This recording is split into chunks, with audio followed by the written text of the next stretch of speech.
and newsagents. Right, well, today's episode is obviously not going to be meta at all because I'm going to interview Emily, and we're both presenters on this show and do an interview about an interview that she did on a show we both used to work at. And I'm wearing a jumper that I completely forgot I had until I actually saw it in the dramatised version and suddenly remembered, oh yeah, the one with the little rainbow sleeves. Go and dig it out. That's what Most people do not need a whole drama of their lives to remind them that they have a jumper at the back end of the wash. So I'm very grateful. I'm very grateful to the makers of the drama, not least for reuniting me. That's definitely with a worth favourite a year drama. or two of your life. So. Well, we should just start. I mean, it must be so weird. It's so weird. It must be so weird to have. I mean, I find it weird vicariously having watched it and seeing you dramatise and people we both know dramatise. I find that weird. So how you must find it? It must be bizarre. Yeah. I mean, funnily enough, the Ruth Wilson, who plays me in the series, is phenomenal. And that amazing. doesn't feel, I can't explain, that doesn't feel weird because she sort of held my hand, as it were, all the way through. You know, she came in, she sat here where you are, she's been in the newsagent studio, she came up to the offices, she went and did all her research at Newsnight.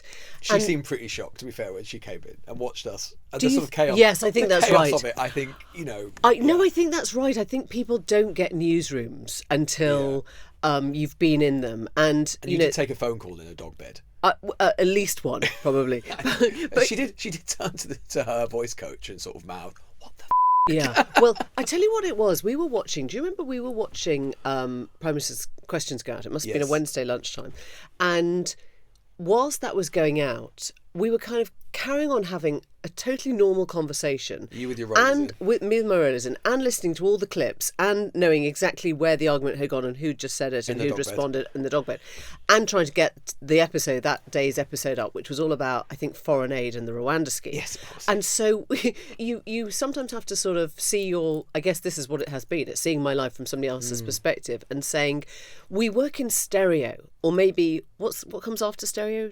Trio? You know, a lot of the time we work Quadrio. with a lot of noises going on, and there is something about a journalist sort of, you know, I guess your sort of superpower is that you can filter out the stuff that you don't need, and you can listen to details and moments in the Commons and speeches and ripostes whilst carrying on a totally normal conversation in the office.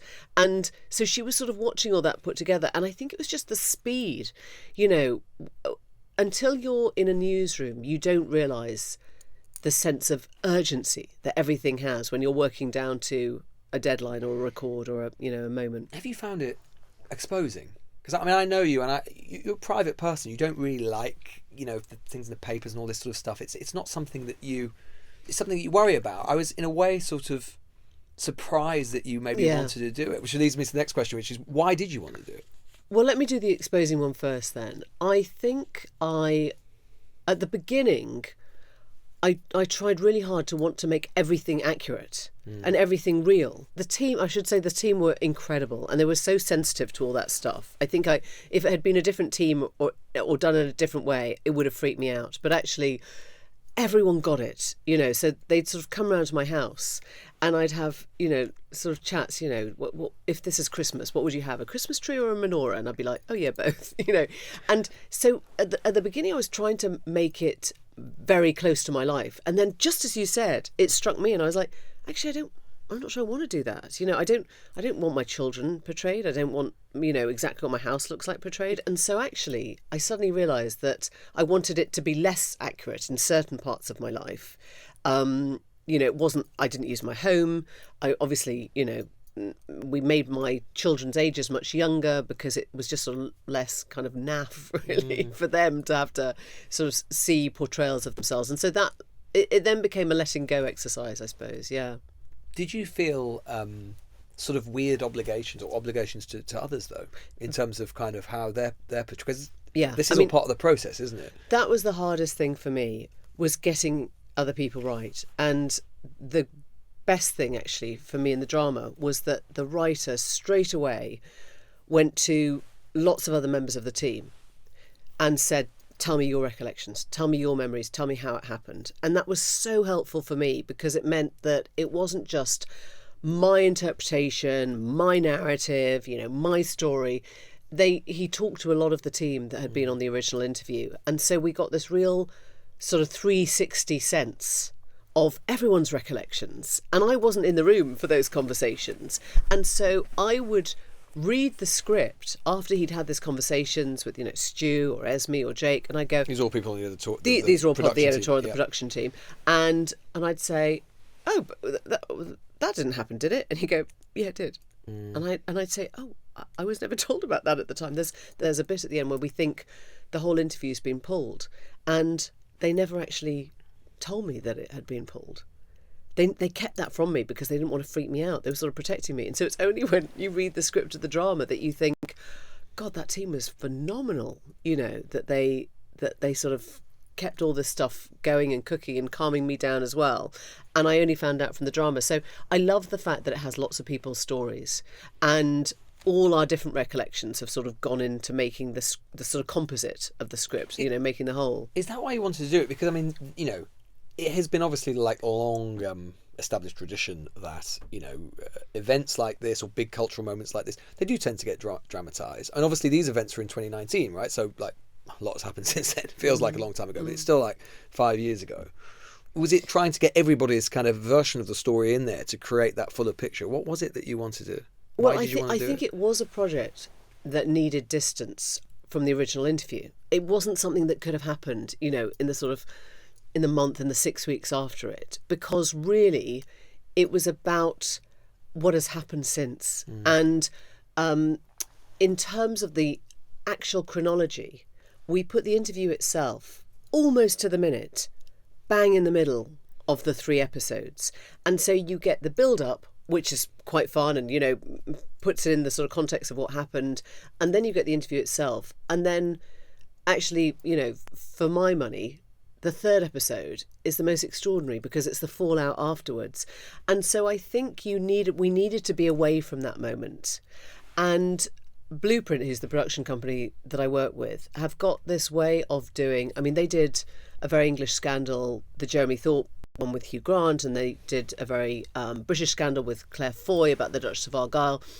And they kind of choose these pivotal moments of British history. And so for me to work with them, it was a sense of, okay, this wasn't just an interview.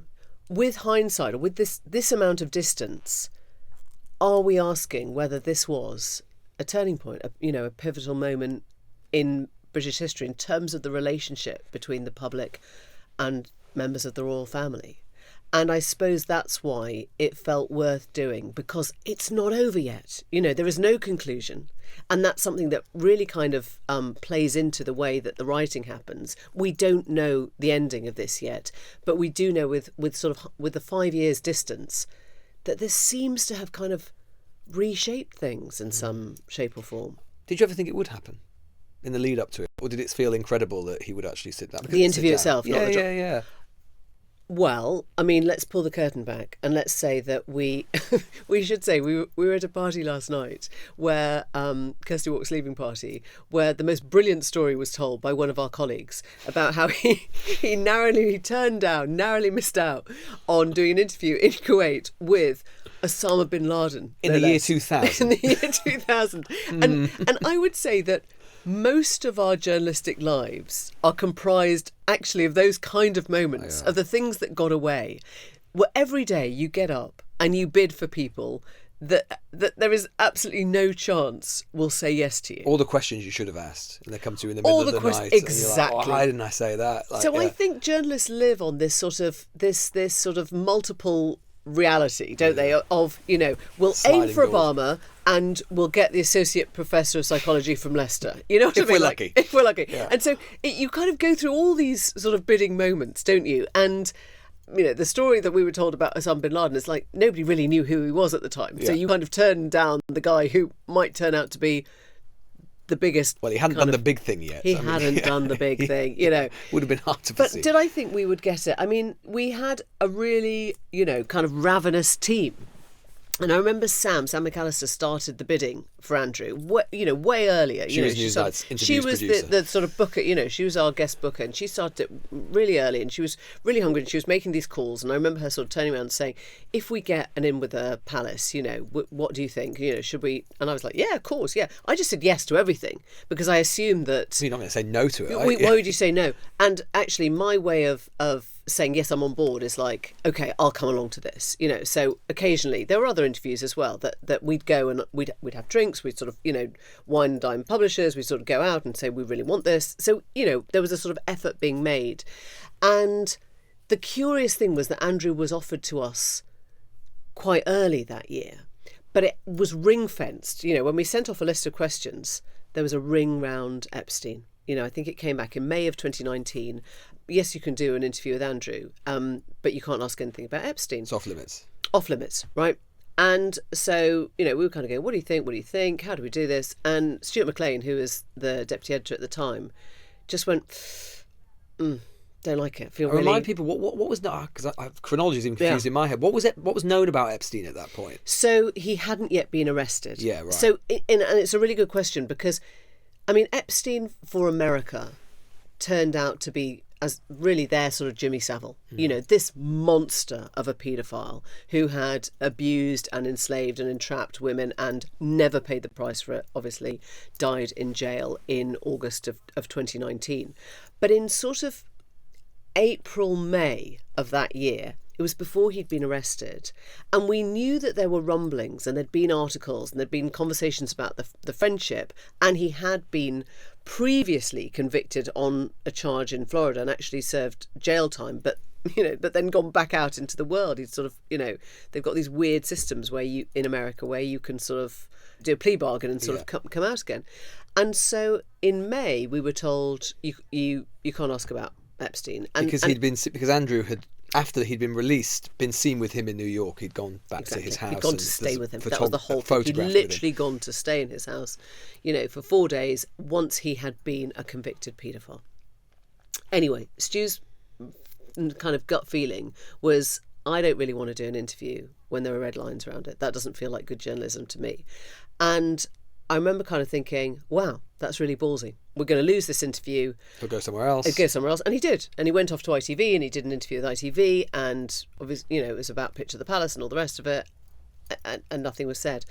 And it wasn't until August of that year, when Epstein was found dead in a prison cell in Manhattan, with all the kind of questions circulating, that Stu got back on it. He was like, right, we've got to renew our bids and we've got to, start seeing if they'll talk now. There is a moment in the drama where Andrew gets the phone call about Epstein's death, and he literally says, is this good for me or bad for me? It's a really sort of kind of human, slightly comical, but sort of human moment that you hear about the death and you just think, how does it look for me?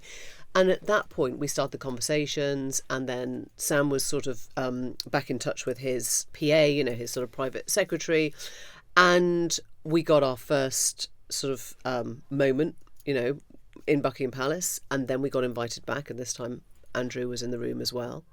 And so you went to meet him. I went to Buckingham Palace 3 times, funnily enough. First was, our sort of pre-interview was to meet Amanda Thirsk, and she sort of vetted us. Yeah. I think we were in the running. Sky was in the running. I think ITV was in the running. So we knew that at that point they wanted to do an interview with somebody, and it was about how could we convince them that Newsnight was the right place.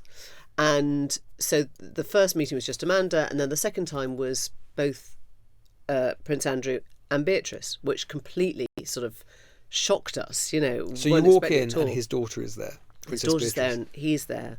And it's this tiny room. It's right at the top of Buckingham Palace. So you can sort of feel the pointy roofs, you're under the eaves. And the room doesn't feel, my sort of muscle memory is it didn't feel big enough for Prince Andrew and all of us. And we had these sort of little teacups rattling on our knees, and we're sort of hunched around this table. And he starts sort of telling us essentially what we're going to ask him, or what it would be about and how it would be about. And he basically sat down and said, well, there's only 3 questions you need to know. Should I have gone to stay with him? Did I meet the girl? The girl is Virginia Roberts. Virginia Roberts. And then he wanted to talk about Picture the Palace. And so we came away from that meeting sort of thinking, well, did we say enough to convince him? But what was he? How did he strike you? I see you'd never met him before this period. Like, how did he? Was he what you expected? What was Honestly, he like? yes. I mean, that sounds weird. He was exactly like I'd expected. Which was what? Sort of, I mean, slightly pompous, very in control, dominated this very small space, as you'd expect, I guess. I mean, he's a senior member of the royal family, so of course he was going to be in charge. I mean, he was sort of quite confident about things, I suppose. And our job was just to sit and listen and to try and be reassuring. One of the things he said to us was that photograph that people keep putting in the papers with me and my arm round Virginia Roberts's waist was taken in Ghislaine Maxwell's house in Belgravia. That wasn't me. And I said, oh, really? And he said, yeah, if you look at the fingers, there's no way those are my fingers. My fingers aren't like that. And I think it's been faked. And he said, well, you go away and prove it's a fake. And so this was one of our jobs, was to kind of, go away and do some digging and investigating. And we, to the best of our ability, we did. We called. I remember Jake was on it, and he tried very hard to kind of ascertain, would you know from that photo if it had been doctored, if it had been retouched. He got in touch. We didn't have very long. We weren't an investigative news team. Proper investigations like Panorama, investigations take months and months, and they were sort of doing they were doing an investigation because they were about to interview Virginia Giuffre. We weren't like that. We didn't have time. We just sort of made the phone calls that we could. And again, in terms of peeling back the curtain. Yeah. These pre-interview things, I mean, this was incredibly high stakes, but, sometimes, journalists, we do them, and it's a difficult balance, isn't it? That I imagine, well, you tell me how you try to strike it, because on the one hand, obviously you're trying to court them, right? You knew there was competition, you want this interview, so you want to assure them and you want to court them, but on the other hand, you don't want to give assurances that you can't give. It's really important not to. I mean, I would not make that mistake, I don't think. In this day and age, I wouldn't promise stuff that we couldn't deliver. What was your sell to him? That we would do a really fair interview. I mean, the line that we always said with Newsnight was, we will give it time and breadth. Newsnight is a place in a sort of pre-podcast age where we could devote the whole programme to one interview if we wanted. It didn't have a bulletin format, so you didn't have to say, top story, one bite, bottom story, end with a funny thing about animals. We could say, look, we'll throw the whole running order out the window, and this will be our sit-down interview with you for as long as you want. And I guess that has always been our sell with Newsnight, that we could go deep. We could spend as much time and we would run the whole thing. And that was the other thing we said, we'll run it in full. Whatever you want to say, we'll kind of run that in full. I mean, it's impossible to say, isn't it, what sort of clinched it. I hope that he trusted us. I hope that he'd, seen some of our work and the interviews and everything that the team had done previously. And he knew you, and he knew of you anyway. He knew me, and he knew of me, and I'd done quite a lot of the big set pieces. I'd done the general elections, and I'd done the US elections. And did he ask you anything that surprised you or took you aback? He asked me at the time if I wanted to know why it couldn't have been him. And I said, of course. And he said, because I've got this adrenaline problem. Ever since I've been in the Falklands, I've had this inability to sweat. And when he said, would you like to hear about, he said, are you interested in hearing about adrenaline? And I, bizarrely, I said, and this is absolutely true, I'm very interested in adrenaline, because I sort of think I'm somebody who's lived my life sort of so dependent on adrenaline, whether it's been from, all-nighters, sort of election nighters, or from big stakes interviews, or from just long distance running. I'm like, how does adrenaline work? I've actually tried to make docs on the subject. So when he turns around to me and goes, would you like to hear about, my adrenaline problem? I'm like, yes. So he starts to explain then about the no sweating thing. And so I'd heard that in this pre-meeting before it ever came up in the interview. And I said, gosh, that's fascinating. And to be frank, I didn't know.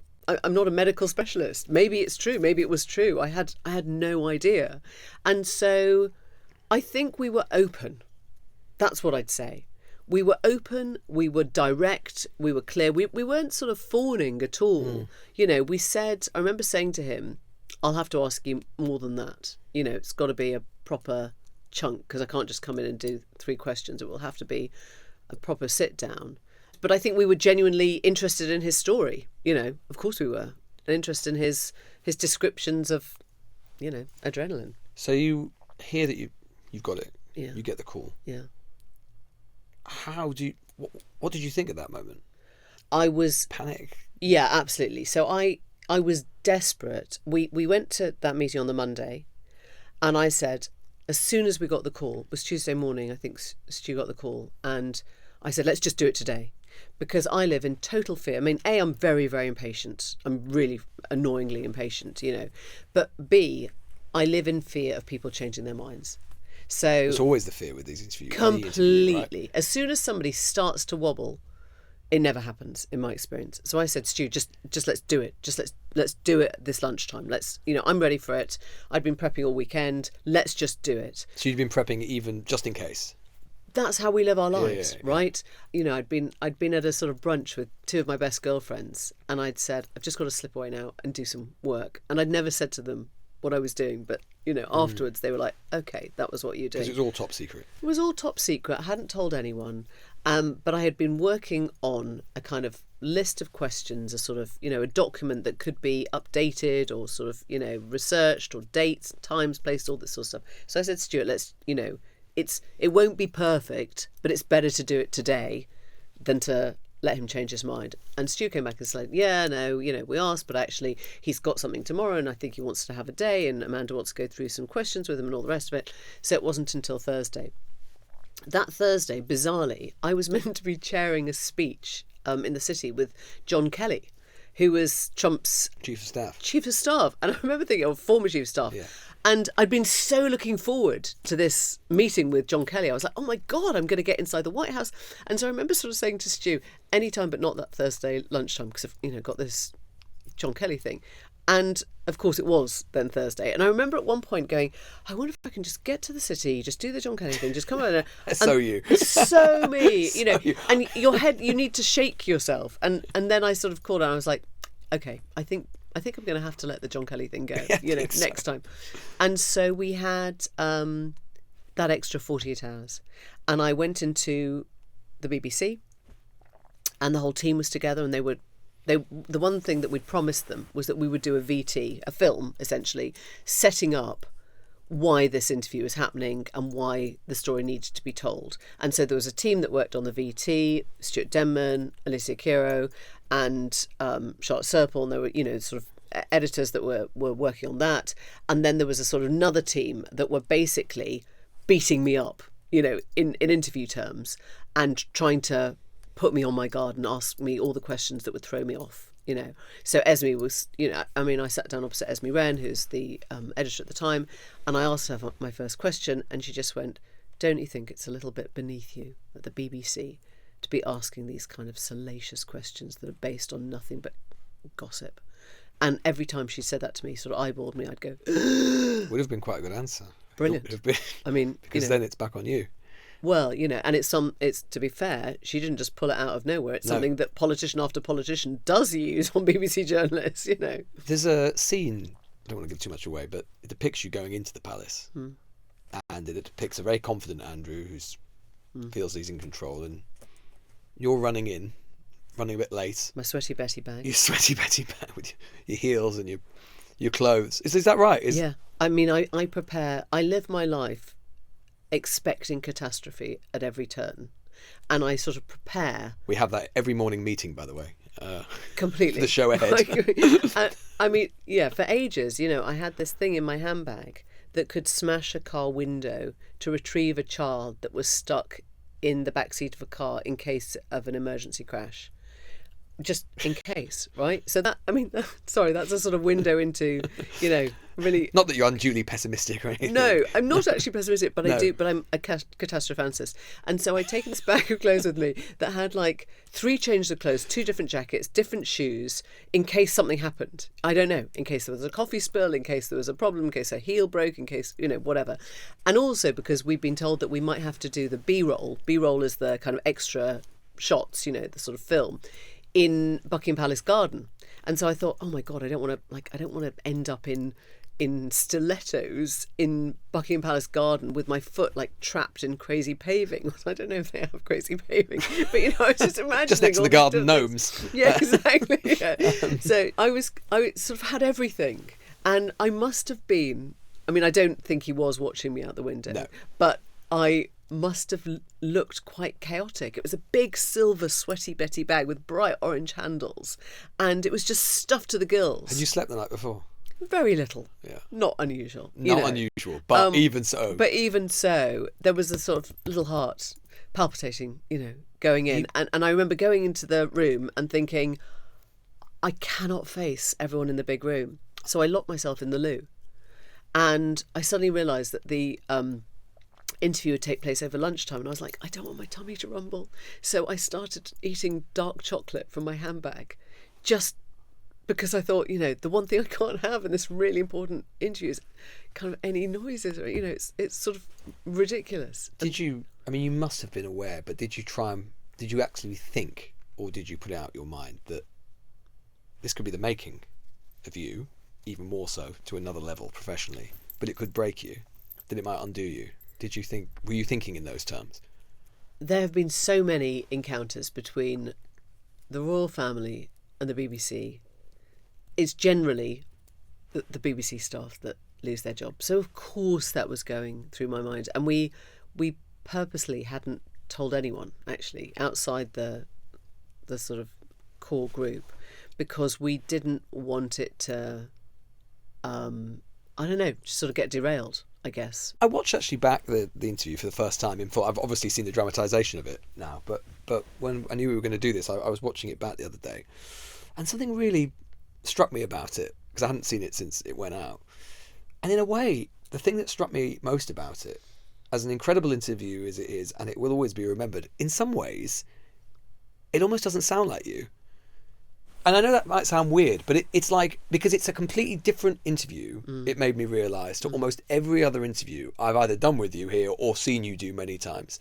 Because once you get over the kind of shock of hearing what he's got to say and some of the absurdity of it, and I was just thinking about what you were saying, it was almost more like a police interview. Yeah. You almost never, and it's very effective when you did, most famously when you talk about the word unbecoming. Yeah. But you almost never push back at him. Very seldom. It's like you've got a list of questions and you go through, which is completely unlike you. Was that entirely deliberate? Entirely deliberate. Esme and I and Stuart had basically, and Jim Gray actually was very instrumental from Panorama, who'd been sort of, in the room trying to sort of craft this. We decided that if this came off, it might be the only document of record that could ever be used, in a court of law in the US by some of, Epstein's victims or the women that were making these allegations. And so there were two reasons. One, I felt it was really important to let him speak, right? The whole interview was not meant to be an adversarial, confrontational sort of thing. It was meant to hear from the horse's mouth. This was the one chance we had to hear his version of events. Why would I interrupt? So, because it was, meant to be forensic, actually. And I realised that it's what I would call a sort of a building blocks, a sort of foundational interview, where you have to establish key facts to ask the next things. So you have to know if he's gone to the island. You have to know if he's been on the private jet. You have to know how many times he's stayed at a house. You have to know if he'd been in Belgravia, because I didn't want to make assumptions in my next lot of questions that were based on things that he could deny. So it seemed to be much simpler to go in and say, can you confirm you were, on Little St James Island? Can you confirm you've been on his jet? Can you confirm you were at Galen's house in Belgravia? And actually, once we'd done the sort of, if you like, the establishing, the bricks of the interview, then I could start asking the questions on top of that. And the other reason was because we had an hour with him, and that is such a precious gift. I didn't, if you listen to a very tight sort of bulletin interview, radio interview, you can hear the anxiety in the presenter's voice the whole time, because they know they've only got 3 minutes. You know, oh God, we're going up to the weather. Oh God, oh no, can I just hurry along? Oh yeah, you said all that. You know, and there's a real anxiety of like, how can we get as much in as we want? And probably if you'd had 15 minutes, it would have sounded like that. Then you would have had no choice, I suppose. Exactly. So the fact that we had an hour meant that I wasn't trying to rush him, and I was really happy that he had all the time to make his case, to lay out his, his explanations, really. Was there a world where if he'd answered better with that strategy, that he'd come off far better than he did, or that it would have been a success for him, and therefore maybe not a failure for you, but certainly not the success it was, or as infamous as it became? Look, that the interview, we weren't going into it with prejudgments. We just wanted to hear him discussing the allegations that had been circling about him for 10 years. Whatever he'd said would have been an extraordinary interview, because you've got a prince, right? You've got the Queen's favourite son sitting opposite you, addressing what did or didn't happen with a woman who claims that she was, trafficked. Did you find it harder to interview him because he was a prince? I mean, if he'd been a politician, say if he'd been a prime minister, like as senior a politician as you can be, do you think it would have been a very different interview? Yeah, of course. I mean, I remember saying to Esme before I went in, do I end each sentence, Your Highness? Like I'm not very good on the royal protocol. I always forget the titles and the things and the initials. I was like, do I say Your Royal Highness? Do I say Your Royal Highness at the end of each thing? Do I start with Your Royal Highness? Where does it go? Where does it go?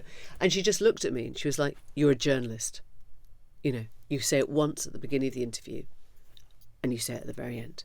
You are a journalist for that hour. And it was really helpful that she kind of eyeballed me and she said, do not forget that. And the truth is that once you're in the chair, your journalist muscle memory kicks in. It all becomes pretty obvious. Like you listen in a very, very acute way. Sorry, you said that, but what about that? You say you have no recollection. Does that mean you definitely didn't meet her, or just that you might have forgotten? That's the sort of muscle memory of journalism kicking in. But I had to be given, I think, permission to be told this is not a royal interview. It is an interview about, sex trafficking and about a friendship with a paedophile with a royal. It's a very different thing.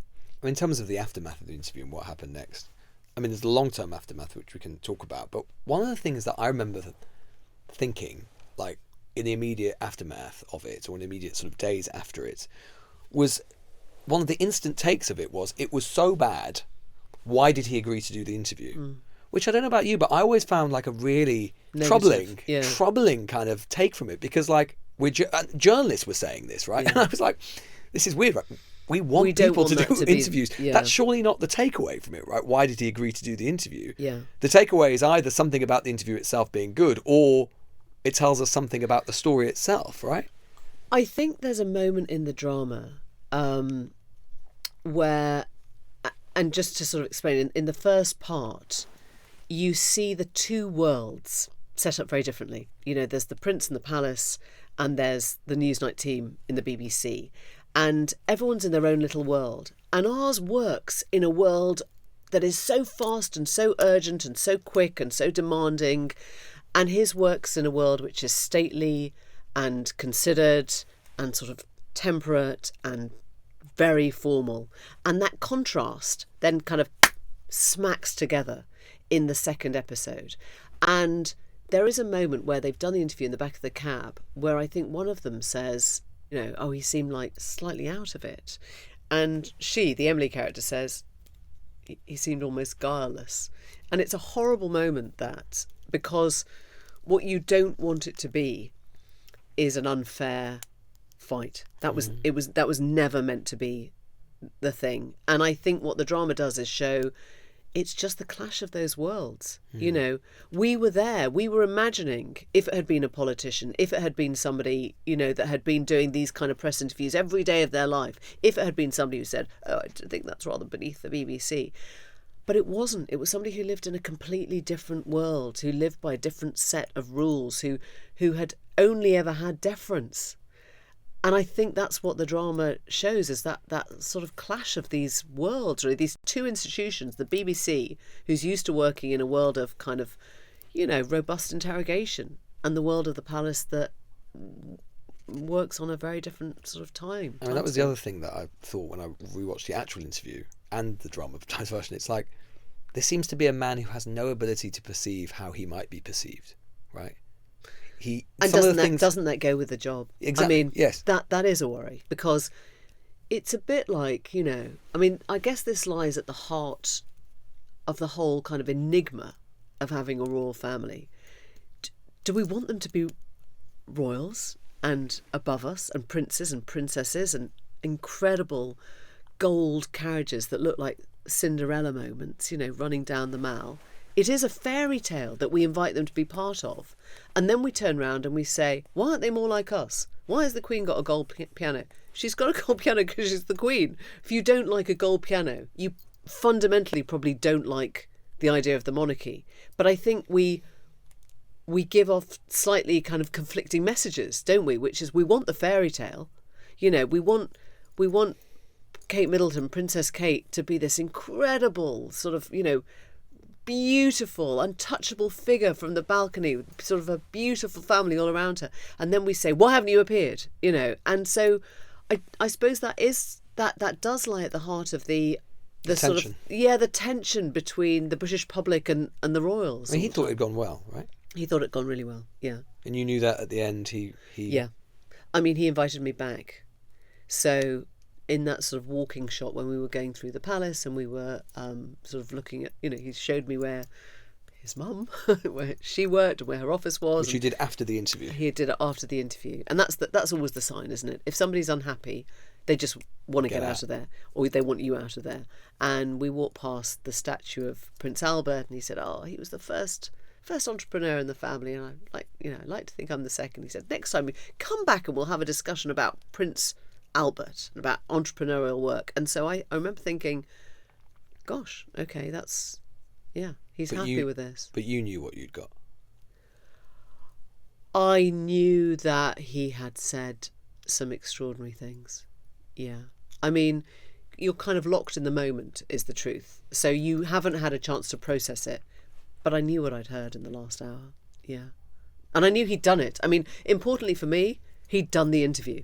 I had asked the questions. He hadn't slammed the questions or refused them or ignored them. He'd answered the questions, and that was kind of all we could ever ask. In terms of what happened next, we know, obviously, the interview went all around the world. And that must have been heady. Yeah. It must have been heady for you to also know even little things I was thinking about the other day, like the Queen would have been watching it. Yeah. And there would have been a reaction. Before that point, did you think it might get pulled? That anyone might pull it, the BBC? Because there's a bit in the drama, isn't there, where the Queen's private secretary kind of indicates to Prince Andrew, obviously it's all dramatised, we can't know this happened, but said, well, as though you have any leverage on Newsnight. So, it sounds weird, but because we're journalists, we still, I guess, were curious to find out the sorts of conversations that were happening in and around the palace after it. And I was told by two sources that we recorded on the Thursday lunchtime, the John Kelly Memorial lunchtime, as I'm going to call it. And imagine how good that interview would have had to have been. What he'd have had to say for that to have been the path he should have gone down. Exactly. Oh, be like the Bin Laden. So on the Friday, we learnt subsequently that Prince Andrew was on a shooting weekend. I guess call it a straightforward shooting weekend. And I pieced this together by two people who actually were on the shoot, part of the kind of entourage of the shoot that day. And apparently it was at the lunch on Saturday. So they'd had the morning of shooting, and at the lunch on Saturday, a call came through from Her Majesty the Queen. And at that point, she had read the transcript. And from what we were told, he was then pulled from that lunch and didn't return. So he didn't go back in the afternoon, and we didn't really see him again. And so I guess, and the interview was shown that Saturday night. So I guess the answer to that question is yes, there was I guess, 6 or 7 hours, during which we knew, latterly, that the Queen had read the transcript and the interview hadn't yet been broadcast. And I suppose it speaks volumes to her, really, to the monarch, that she didn't attempt to pull it. You know, she didn't interfere in the work of the BBC. Obviously, yeah, the interview then goes everywhere and sends shockwaves across the world in all sorts of ways. When you reflect on it now, I mean, what kind of lasting impact do you think it's had? Because obviously, and this is in episode 3 of the drama, which I think is perhaps the most interesting bit in a way, because it's the most sort of forward-looking bit. It sort of poses that question, right, about journalism, about interviews, because there have been some discussion sometimes about talking about, you know, that an interview can change everything, like this one, for example. How much do you think it did change in the end? I can't remember if this is just apocryphal, but the Chinese leader Zhou Enlai, who said it's like the French Revolution, you know, it's too early to tell because you have to see everything in sort of 200 years sort of frames. I don't think we yet know how the story ends. I think we know how it changed Andrew's life, because we saw that really quickly, you know, stripped of royal duties, stripped of his uniform, stripped of his place at these big family occasions. We don't yet know how it played out for the victims of Epstein. And truthfully, we will not have a trial. There was a settlement, you know, millions, we understand, were paid out, but there was never a day in court. He has not been found guilty, and we've been really clear in the drama not to suggest guilt. We've just kind of left it there because we may never know. But in terms of the shape of the royal family, it does seem that it began a kind of realignment, perhaps. And you have to look and see what happened in the Queen's speech that December, which was the photographs, you know, on her piano suddenly showed this very streamlined family. I mean, obviously, Harry and Meghan's departure played into that as well. But it was this idea that this is now the shape of the royal family, that the sort of peripheral or the troublemakers were kind of gone from that, you know, from the family photo album, quite frankly. And that is a process that's continued under the King, and that has continued. Charles. And this is his brother, but he's nowhere to be seen. Yes, and I won't, you know, I will never know the truth, obviously, because we could only depict, really, the palace scenes from what we had been told, and that's always going to be secondhand. You never get your sources, you know, you never get your sort of first-person accounts with the royals. But I was told this kind of odd line by somebody close to Prince Charles about a month after, taken aside and told that the, you know, HRH was not unhappy with the interview, which could have just meant, you know, it's fine, you're not going to be beheaded, I don't know.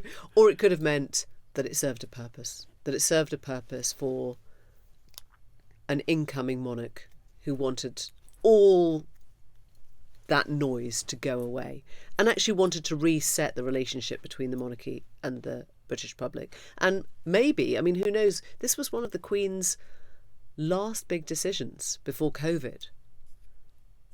And I wonder whether it was considered by those around Charles to be a bad decision. Do you ever feel sorry for Andrew? I mean, I feel quite responsible, and I feel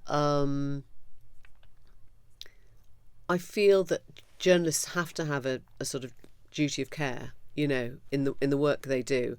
And obviously you can say, oh, you know, when it's an elected figure or a prominent figure or somebody of huge status, that kind of goes away. But I think we never stop feeling that, do we? An obligation.